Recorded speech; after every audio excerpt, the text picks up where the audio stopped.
చాలామంది స్టూడెంట్ ఈ self reporting అంటే ఏందని అడుగుతున్నారు. సో అలాట్మెంట్ ఆర్డర్ అయితే డౌన్లోడ్ చేసుకుంటున్నారు కానీ సెల్ఫ్ రిపోర్టింగ్ అయితే డౌన్లోడ్ చేసుకోకూడదు. అసలు సెల్ఫ్ రిపోర్టింగ్ ఏందనేది ఇప్పుడు చూద్దాం. ఫస్ట్ అయితే ఎంసెట్ వెబ్సైట్కి వెళ్ళండి. ఎంసెట్ వెబ్సైట్కి వెళ్ళి అలాట్మెంట్ ఆర్డర్ అనేది ఒకసారి చూడండి. దాని మీద క్లిక్ చేయండి.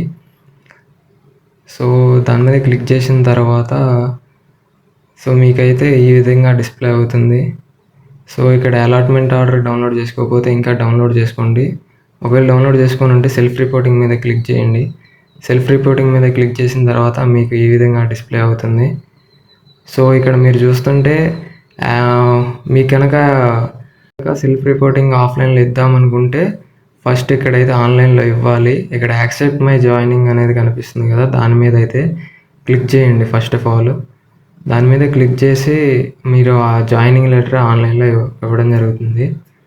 సో దాని తర్వాత ఈ విధంగా మీకు డిస్ప్లే అవుతుంది. ఈ విధంగా డిస్ప్లే అయిన తర్వాత దాన్ని ప్రింట్అవుట్ తీసుకొని పీడిఎఫ్ లాగా సేవ్ చేసుకోండి.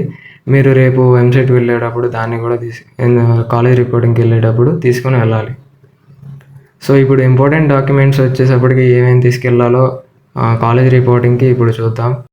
ఎంసెట్ ర్యాంక్ కార్డ్ అయితే తీసుకొని వెళ్ళాలి. తర్వాత ఎంసెట్ హాల్ టికెట్ అయితే తీసుకొని వెళ్ళాలి. దాని తర్వాత సీట్ అలాట్మెంట్ లెటర్ అయితే తీసుకొని వెళ్ళాలి.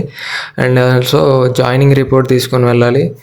SSC memo, next inter memo, caste certificate అయితే తీసుకొని వెళ్ళాలి.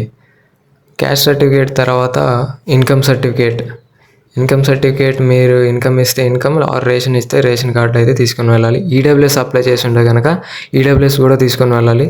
నెక్స్ట్ అయితే ఆధార్ కార్డ్ తీసుకొని వెళ్ళాలి. ఆ తర్వాత పాస్పోర్ట్ సైజ్ ఫొటోస్ తీసుకొని వెళ్ళాలి. 6th class to intermediate certificates అయితే స్టడీ సర్టిఫికేట్స్ తీసుకొని వెళ్ళాలి. తర్వాత ఇంటర్ టీసీ అయితే తీసుకొని వెళ్ళాలి. ఇవేవి మీరు ఒరిజినల్ అయితే సబ్మిట్ చేయాల్సిన అవసరం లేదు, ఓన్లీ జిరాక్స్ అయితే సబ్మిట్ చేయండి. మీకు కానీ ఏదైనా డౌట్స్ ఉంటే డెఫినెట్లీ కామెంట్ అయితే చేయండి, రిప్లై ఇస్తా. కనుక ఈ వీడియో యూస్ఫుల్ అయితే కనుక ఛానల్ని సబ్స్క్రైబ్ చేయండి. అంతేకాకుండా ఈ వీడియోకి వచ్చేసి లైక్ చేయండి.